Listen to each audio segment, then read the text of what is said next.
భూమాత దుఃఖంలో మునిగి ఉండగా వరాహస్వామి ఆమెను రక్షించి ఆశీర్వదించాడు.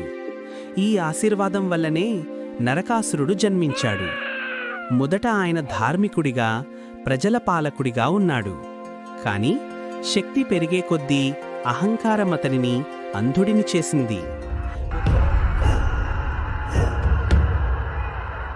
ఇంద్రుడు ద్వారకలోకానికి చేరి శ్రీకృష్ణుని వేడుకొన్నాడు. శ్రీకృష్ణుడు చిరునవ్వుతో అన్నాడు, ధర్మాన్ని కాపాడటం నా కర్తవ్యము. ఈ యుద్ధంలో సత్యభామ కూడా నా పక్కనే ఉంటుంది. నమో నరయానయ.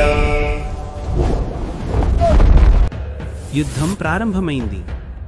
ఈ యుద్ధానికి శ్రీకృష్ణుడు తన భార్య సత్యభామను కూడా వెంట తీసుకెళ్లాడు. ఆకాశం అగ్నిజ్వాలలతో నిండిపోయింది. కృష్ణుడు సుదర్శన చక్రాన్ని ప్రయోగించాడు. ఇద్దరి మధ్య ఘోర యుద్ధం జరిగింది. కృష్ణుడు నరకాసురుడిని చంపలేడు, ఎందుకంటే అతని తల్లి మాత్రమే అతన్ని చంపగలదు. అది అతనికి వచ్చిన వరం. కృష్ణుడు నేలపై గాయపడ్డట్లు నటించగా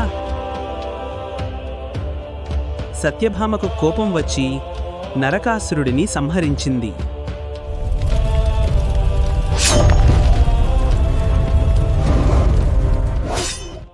ఆ రోజు నుండి ప్రజలు నరక చతుర్దశి రోజున దీపాలను వెలిగిస్తూ అంధకారంపై వెలుగు విజయము ని గుర్తు చేసుకుంటున్నారు.